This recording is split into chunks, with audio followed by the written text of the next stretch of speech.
Коли первісна людина щойно навчилася створювати найпростіші знаряддя з каміння і палиць, то здійснила епохальне відкриття. М'ясо, протримане над вогнем або розпеченим вугіллям, стає смачнішим, легше жується і ліпше засвоюється. Це звільнило масу часу і зусиль, які раніше люди витрачали на пережовування їжі.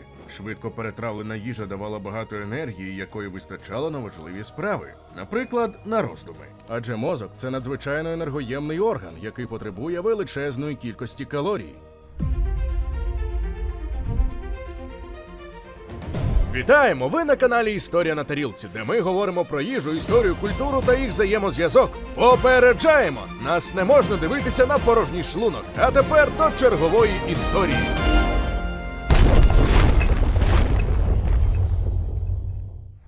Найстарішим відомим доказом уміння смажити м'ясо над вогнем вважають знахідки поблизу німецького міста Шонінген у Нижній Саксонії.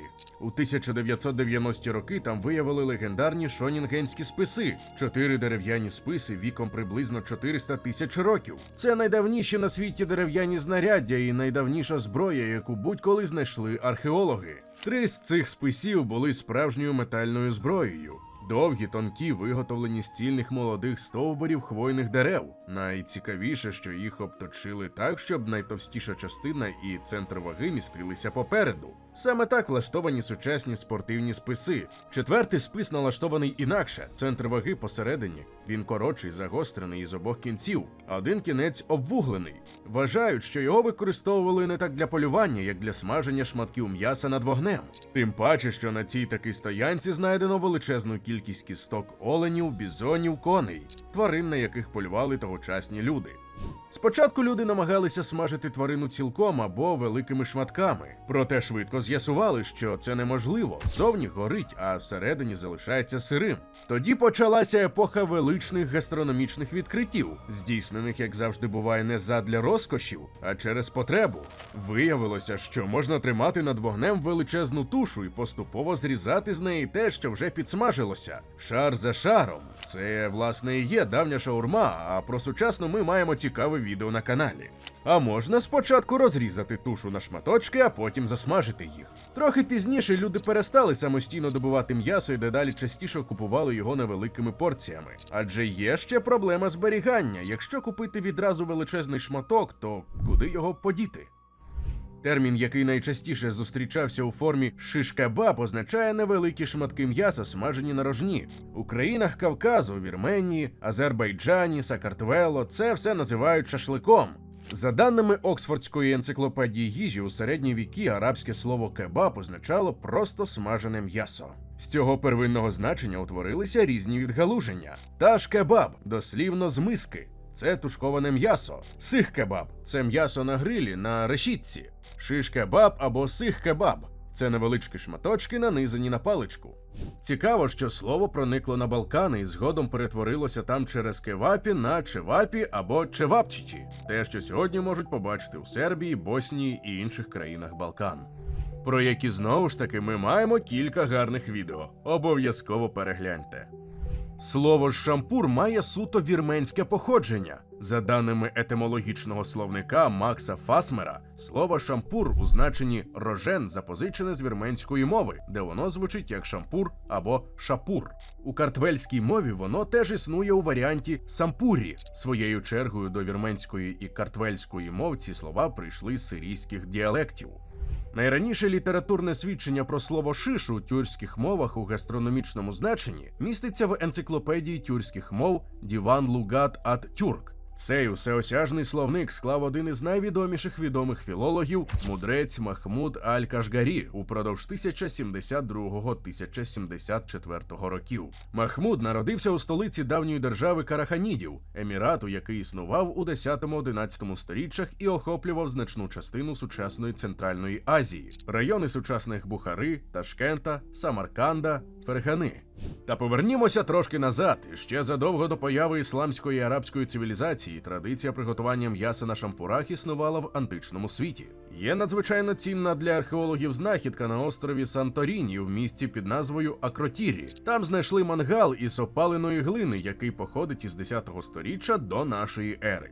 Це предмет мінойської культури, однієї з найдавніших античних цивілізацій, які розвивалися на Криті і у континентальній частині Греції. Знайдені дві симетричні опори, англійською їх називають fire dogs, тобто вогняні собаки. Бічні стінки від мангала прикрашені витонченими глиняними бичачими головами. Посередині кожної є ручка, згори пропиляні однакові заглиблення для укладання шампурів, а знизу ряд круглих дірочок для надходження повітря, щоб вугілля горіло жаркіше. Чи варто казати, що і про давньокритську кухню ми зробили відео? Сліди цих гастрономічних традицій є навіть у найдавнішій пам'яті давньогрецької літератури – Іліаді Гомера. У першій пісні, яка називається «Гнів», ахейці приносять багаті жертви богам під час облоги Трої. Опис жертвоприношення містить докладне керівництво з приготування барбекю у похідних умовах. Стегна усім позрізали, у два їх шари обгорнули жиром білованим. Зверху ще й м'яса наклали сирого. Старець усе це на дрова спалив, іскристим поливши жертву вином. Юнаки з п'ятизубцями поруч юрмились. Стегна усі попаливши і жертовних утроб скуштувавши, м'ясо покраяли інше, на гострі рожни настромили, все обережно спекли і познімали з вогню своєчасно. А як упорались з цим і до спільної учти взялися, всі учтували і ні в чим не було на тій учті нестатку. Цитуємо в перекладі Бориса Тена. Тут абсолютно все правильно. Відділяють найкращі частини туші, обгортають додатковим шаром жиру, під час смаження поливають м'ясо вином, тримають на п'ятизубцях. Себто рожнах із кількома вістрями. Це зручно для пласких широких шматків, а водночас смажать субпродукти. У 9-й пісні «Посольство до Ахіла» ще детальніший опис. Ахіл зустрічає послів і влаштовує їм розкішне гурманське свято. Він смажить спини жирної кози і барана, тобто ребра, барбарські котлети, хребет від туші кабана, свинячу корейку. Все це розділяє на шматки, нанизує на рожен, установлює над вугіллям, посипає сіллю. Хвилинка уваги для тих, хто ще не підписаний на наш телеграм-канал. У нас там не тільки анонси нових відео, а ще й безліч цікавих історій і фактів, які ми не публікуємо на Ютубі. Посилання у описі і прямо зараз на екрані. А ми рухаємося далі, щоб не так текла слина. З розширенням ісламського впливу кебаби почали поширюватися по всьому світу. Індонезія, Малайзія, Таїланд – усюди шашлик потрапив із Індії разом із мусульманськими торговцями. Один із найпопулярніших шашликів на світі – це сатай або сате. Сатай – це нарізана невеликими кубиками чи смужками курятина, свинина, баранина, козлятина, іноді риба чи морські делікатеси. А в екзотичних варіантах – м'ясо черепах, крокодила, ящерки й змії. Маринад використовують різний – соєвий соус, лаймовий сік, кокосове молоко, арахіс, пальмову олію, спеції, особливо чилі, куркуму, від якої сатай набуває характерного жовто-оранжевого кольору. Цікаво, що сатай глибоко проник у голландську кухню через колоніальне минуле, а разом із голландцями повернувся до Індонезії у формі сатаю зі свинини. Також він став національною стравою у південноамериканських голландських володіннях – Суринам, Кюрасао і у Південній Африці. Балкани, знамениті чевапчичі, потрапили сюди з мусульманами. Досі мусульманські боснійці і албанці найчастіше спеціалізуються на цих кебабах. Греція, сувлакі і коломакі, які зараз часто готують зі свинини, але це пізніший вплив, навряд чи античний. Японія. Якіторі став королем місцевої вуличної їжі. Це ідеальна страва для вживання на ходу. Її продають із вуличних лотків і візків ятаю на святах, гуляннях, ярмарках, у парках, біля вокзалів і станцій метро.